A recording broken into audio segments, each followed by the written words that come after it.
Bonjour à tous, bienvenue sur une nouvelle vidéo des lectures de Pipin. J'espère que vous allez bien.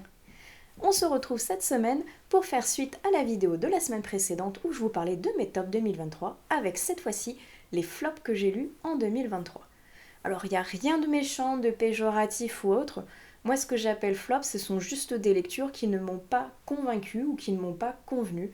Que ce soit parce que j'ai pas aimé ou j'ai pas été transportée ou que je ne l'ai peut-être pas lu à un bon moment. Je ne suis absolument pas là pour dénigrer les auteurs, les maisons d'édition ou l'écriture. Donc je suis moi juste là pour vous apporter mon ressenti, que vous soyez d'accord ou non. Je suis d'accord pour que l'on échange dans les commentaires, mais toujours avec un minimum de respect, s'il vous plaît. On commence donc avec la première déception que j'ai eue en 2023. Il s'agit de Nosferas. Alors Nosferas, je l'avais trouvé au détour pareil de ma médiathèque. En flânant à travers les étagères, j'avais découvert ce titre qui m'a interpellée avec ce masque ensanglanté, ce nom qui a inspiré Nosferatu, donc les créatures de la nuit, les vampires. C'était bel et bien le cas, mais malheureusement ça ne m'a pas convaincue. Parce qu'on suit des jeunes vampires qui apprennent à devenir méchants, entre guillemets, à vraiment asseoir leur statut de vampire et de noble vampire au sein de la société de la nuit. Et le problème, c'est que ça met tellement de temps à démarrer que j'ai pas été transportée malheureusement. Alors je sais pas si c'est parce que mon envie vampiresque n'est pas, on va dire, point de vue vampire adolescent gentil, mais plutôt gros vampire méchant d'un vampire classique qui effraie les gens. Et peut-être que si je l'avais lu quand j'étais plus jeune, j'aurais été plus transportée. Mais ce qui m'aurait terriblement frustrée, c'est que si j'avais aimé ce premier tome, il n'y a jamais eu la suite qui est sortie. Donc, finalement, je suis contente de ne pas avoir aimé et de ne pas vouloir lire la suite, parce que ça m'aurait doublement frustrée de me dire j'ai envie de continuer cette série, qui ne verra jamais le jour. Donc, voilà, c'était le premier flop de cette série. Le second, il s'agit de Un miracle de Victoria Mass. Et lui, je vous avoue que j'étais étonnée de ne pas l'avoir aimé parce que j'avais adoré la première lecture de cette autrice qui était Le bal des folles, que j'avais lu l'année passée et que j'avais vraiment trouvé très beau de par la plume, de par le sujet et de par la poésie avec laquelle elle nous en parle. Et je voulais réitérer l'expérience de cette tellement belle plume qui m'avait transportée que je suis tombée de haut. Parce que je pense que il y avait un peu de moi dans le fait que j'ai lu comme quoi il y avait une apparition, qu'il y avait des phénomènes étranges, et je me suis, on va dire, un petit peu monté la tête sur quelque chose d'un petit peu spirituel et fantastique, alors que pas du tout. C'est un livre dans le domaine du religieux, et ça passe pas avec moi, ça.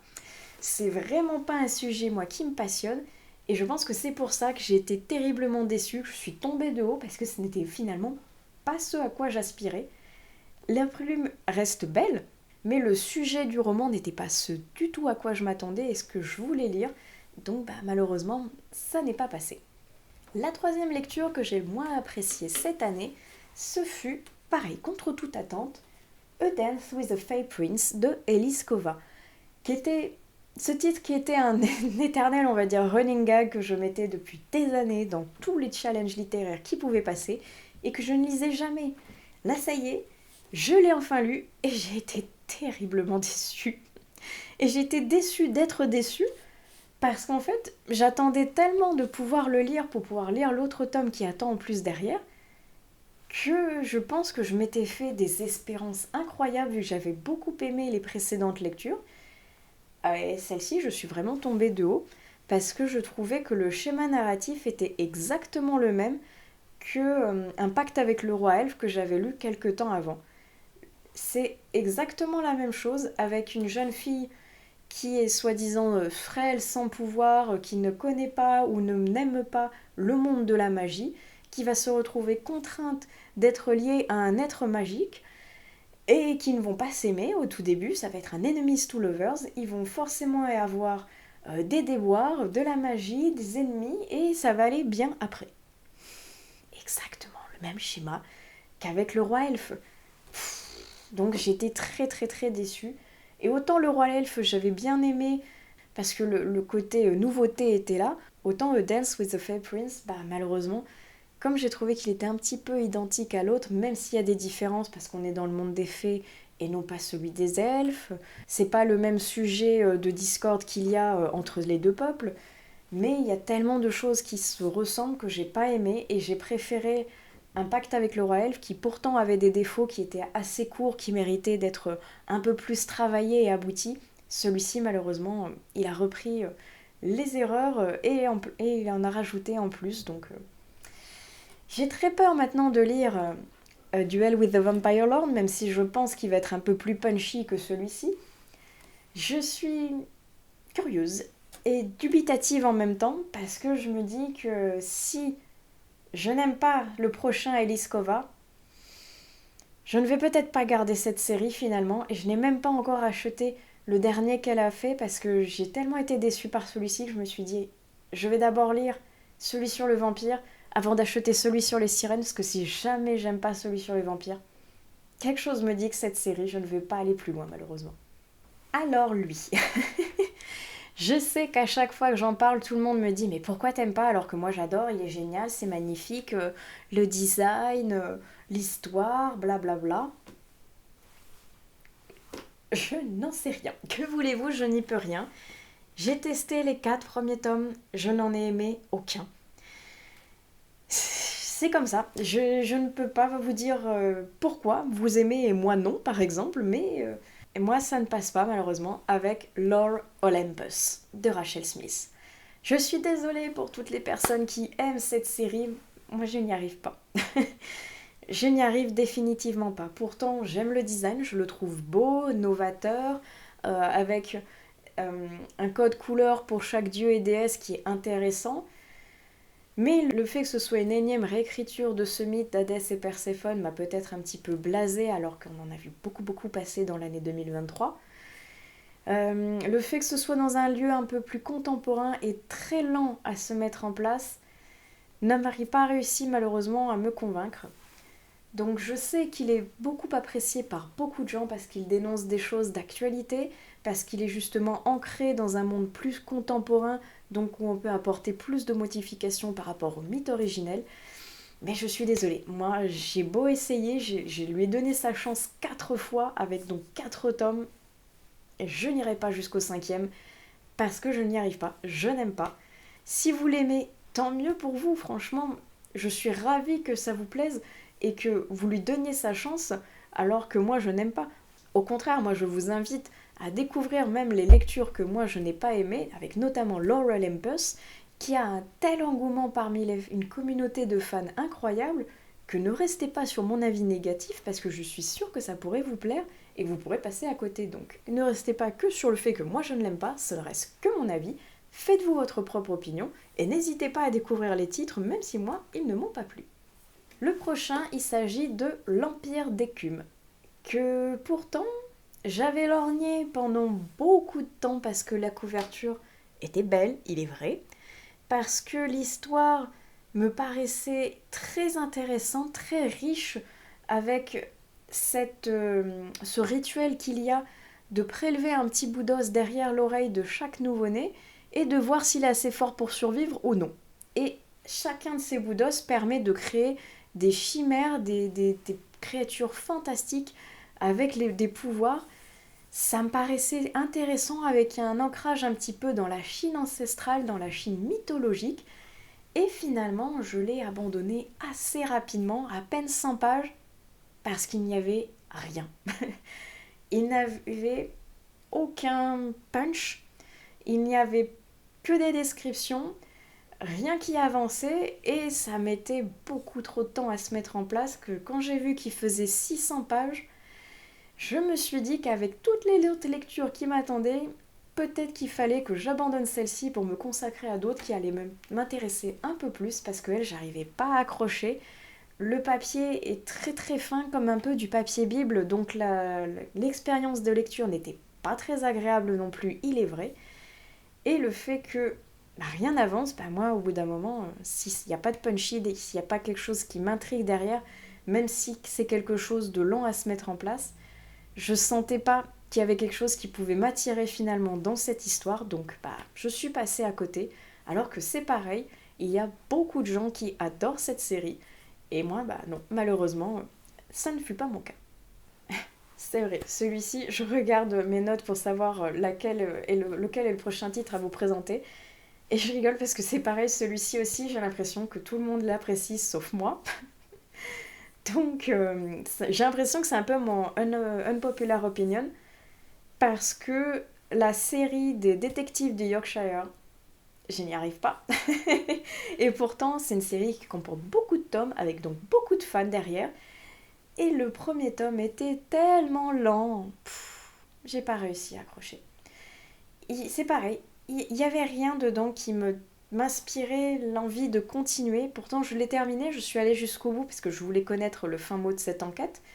Mais il n'y avait rien à part des conflits entre deux personnages, un qui est resté dans ce petit village et l'autre qui en est parti. Pourquoi on ne sait pas trop, ça met tellement de temps à arriver cette explication que ça en devenait très très lourd, que chaque personne crache sur le dos de ce personnage et on ne sait pas pourquoi. J'ai commencé un petit peu à m'agacer à la lecture, j'étais en mode bon, il faudrait que ça bouge, il faudrait qu'il y ait des éléments, plutôt que deux personnages qui se mettent sur le pif à longueur de temps et qu'on sache pas pourquoi. Donc finalement, je suis allée jusqu'au bout. L'enquête ne m'a alors pas du tout convaincue malheureusement. Les personnages non plus. L'aspect du petit mystère qu'il y a à la fin du premier tome qui conduit sur le second pourrait être intéressant, mais j'avoue qu'il me manque tellement de paillettes dans les yeux que je ne vais pas, je pense, continuer cette série. Il y en a tellement d'autres qui me tendent les bras que je pense que celle-ci n'est pas faite pour moi et qu'en Cozy Mystery, il y a encore beaucoup d'autres choses que je pourrais découvrir et donc laisser celle-ci à tous les fans qui l'aiment beaucoup et qui l'apprécieront certainement beaucoup plus que moi. Le jour des saints, j'avoue que je n'avais pas trop adhéré à ce titre-là non plus. Et là, je ne sais pas si c'est par l'expérience audible ou si c'est par le fait qu'il me manquait plusieurs éléments. Alors, je vous explique. En fait, donc je l'ai écouté sur Audible en me disant, comme il est dans mon abonnement qu'il est proposé, je vais le découvrir. Le problème, ce que je savais pas, c'est que c'était, je ne sais plus, peut-être le 8e tome d'une saga où il me manquait donc les 7 précédents. Donc, déjà, il me manquait un paquet d'éléments pour comprendre qui est l'enquêtrice principale, pourquoi un tueur en série la pourchasse et est vraiment omnibulé par elle, quelles sont ses relations avec la police, pourquoi les gens de son entourage réagissent de telle ou telle manière, bref, il me manquait plein d'éléments clés. Et j'avoue que je n'ai pas compris pourquoi Audible a proposé un titre lambda plutôt que le premier tome d'une saga, ça me paraîtrait un petit peu plus logique. Mais bon, pourquoi pas, hein. J'ai regardé dans les autres titres qu'il propose, il fait ça à chaque fois, donc maintenant je vérifie bien pour pas me faire piéger. Méfiez-vous si vous avez Audible, vérifiez bien avant d'en entamer un. Mais là n'est pas le sujet, revenons à Le Jour des Saints. Il y a également le personnage de Lola, qui était tellement antipathique que je l'ai détesté de bout en bout, et la voix nasillarde de la narratrice qui pourtant la joue très bien m'horripilait tellement au plus haut point que c'était presque agaçant de l'écouter, alors qu'elle le joue bien, elle le représente bien, l'état d'esprit de cette jeune fille, le fait qu'elle soit très concentrée sur elle-même, qu'elle n'écoute pas ce qu'on lui dit, qu'elle n'en fasse qu'à sa tête, qu'elle soit très enfantine à pleurer pour un oui pour un non, à oublier que son confort passe après le fait qu'un tueur en série la recherche. Elle le joue très bien la narratrice, mais peut-être trop bien parce que justement elle a une voix qui fait chouinarde. Non, ce personnage de Lola, je le supportais pas. Et honnêtement, l'enquête était intéressante, mais pas transcendante non plus. Le fait qu'il manque beaucoup d'éléments parce que c'était pas un premier tome a certainement joué dans la balance et moi ça ne m'a pas convaincue. Ça ne m'a ni donné envie de lire les tomes précédents ni de lire la future suite, donc tant pis, je suis passée à côté de ce titre-là. Et enfin, le dernier titre qui m'a déçue, c'est The Girls de Emma Cline. Le dernier en date parce qu'il était pour le Black November et je voulais le découvrir parce que il était ancré dans le réel, point de vue que c'était un true crime avec la Manson Family, donc Charles Manson, un tueur très réputé aux États-Unis, et je voulais le découvrir pour savoir un petit peu, entre guillemets, ce qui s'était passé et comment il avait endoctriné beaucoup de femmes et qu'il les avait poussées à faire certaines choses, dont notamment des crimes. Et au final, quand j'ai commencé The Girls, c'est inspiré de la Manson Family, mais ça ne relate pas Charles Manson, gourou d'une secte, et ses adeptes. Donc j'étais un petit peu déstabilisée et déçue de ce point de vue-là, parce que moi j'étais vraiment persuadée que j'allais suivre ce qui s'était passé avec Charles Manson.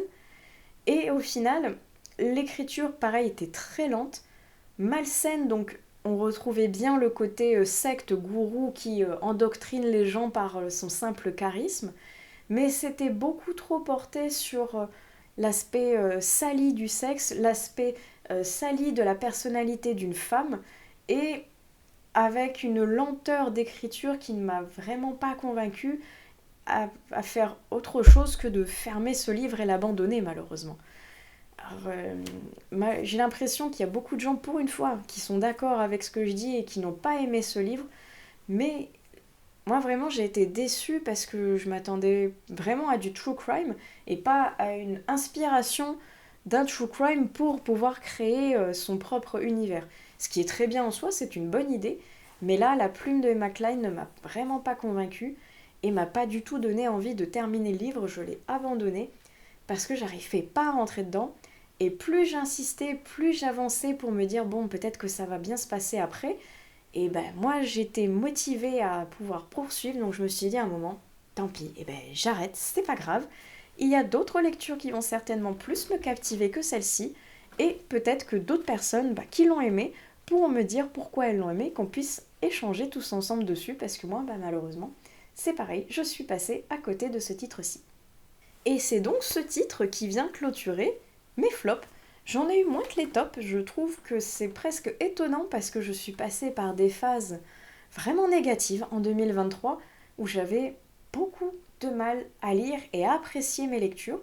Donc je suis étonnée de ne pas avoir plus de flops que ça, mais quelque part tant mieux, c'est que j'ai quand même passé d'excellents moments de lecture que vous pouvez retrouver dans mes tops. Et je vous avais dit que j'allais inclure les choses un peu négatives qui s'étaient passées en 2023 avec ce côté des flops. Et ça en fait partie, ce que je vous disais juste un petit peu avant, comme quoi j'ai eu beaucoup de phases up and down. J'ai basculé, on va dire, dans vraiment une phase noire, où j'avais un pied dans le burn-out et l'autre dans la dépression, et où chaque chose que j'entreprenais soit ne fonctionnait pas, soit ne me convainquait pas, et les lectures en faisaient partie. Il y avait vraiment des moments où j'étais dans le down complet, que j'avais pas envie de lire, ou que quand je lisais, presque des fois je me forçais, ou je n'appréciais absolument pas ce que je lisais. Et c'était très compliqué, déjà, pour quelqu'un comme moi qui adore la lecture, de ne pas avoir envie de lire, de ne pas en ressentir le besoin, c'était très étrange comme sentiment, et très frustrant de dire j'aime pas ce que je fais, j'aime pas ce que je lis, est-ce que ça vaut le coup que je continue ? Ça a généré beaucoup d'idées noires comme ça, où je me suis beaucoup remise en question sur ma légitimité à continuer cette chaîne, ou tout le travail que je fais autour des réseaux sociaux dans le contenu littéraire. Ça a apporté beaucoup de négativité, et même si je ne suis pas guérie parce que je lutte constamment contre ces idées noires, on va dire, je lutte quand même. Je ne baisse pas les bras et j'essaye de continuer à me persuader que ce que je fais, je le fais pour que ça me plaise, et si une lecture ne me plaît pas, se forcer ne sert à rien. Donc autant passer à quelque chose de plus joyeux, positif, qui va m'apporter plus de joie que de buter sur une lecture qui ne me convient pas et ne va certainement pas me convenir si je m'efforce en fait. Donc c'est un petit peu négatif quand même, hein, ce petit discours, c'est pas le but de que ce soit quelque chose de noir ou de triste. Peut-être que ça s'est ressenti au niveau de mes vidéos, cet état d'esprit un petit peu négatif que j'ai eu pendant assez longtemps en 2023. J'espère que 2024 va apporter son lot de bonnes choses, et notamment quelque chose de plus positif dans ma manière de lire et de ressentir mes lectures. En négatif, en 2023, je pense que je pourrais dire que l'éternelle course aux abonnés me casse les pieds.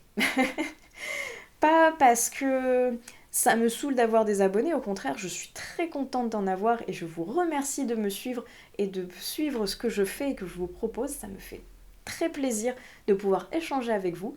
mais c'est cette course incessante qu'il y a pour avoir plus d'abonnés, et proposer plus de contenu, pas pour que les gens aiment, mais pour que l'algorithme aime ce que l'on fait, nous attire des gens, et que ces gens prouvent aux maisons d'édition que l'on est légitime de proposer notre candidature pour travailler avec eux. Je ne compte plus le nombre de maisons d'édition qui m'ont refusé parce que je n'étais qu'un petit compte pour eux. Parce que j'ai moins de 1500 abonnés. Vous vous rendez compte qu'il faut minimum 1500 abonnés, toutes plateformes confondues, pour pouvoir espérer travailler avec une maison d'édition. J'ai trouvé ça mais aberrant quand il y en a certains qui en demandaient 3000. Je comprends, c'est un business, il faut qu'il y ait du chiffre derrière quand on nous envoie un livre gratuitement. Mais on nous envoie un livre gratuitement, on ne nous paye pas. Attention, je trouve que les maisons d'édition ont un petit peu trop tendance à oublier le fait que on est une pancarte publicitaire, on propose du contenu gratuitement, avec tout le travail que ça implique derrière. Alors oui, on m'offre un livre, moi je suis la plus heureuse au monde, mais on ne me paye pas. Ça ne me permet pas de manger derrière, donc je trouve un peu triste ce challenge qu'il y a constamment de faire la course aux abonnés. Même si donc je comprends le fait qu'il y ait un business derrière, je suis triste de voir que les algorithmes changent tous les 4 matins et vont punir certains comptes qui ne proposent par exemple que des photos sur Instagram, qui est à la base quand même un lieu où il faut des photos, mais il a décidé que finalement les vidéos sont plus intéressantes pour concurrencer TikTok et maintenant il nous force à faire des vidéos si on veut être mieux référencé. C'est du boulot les vidéos les gars.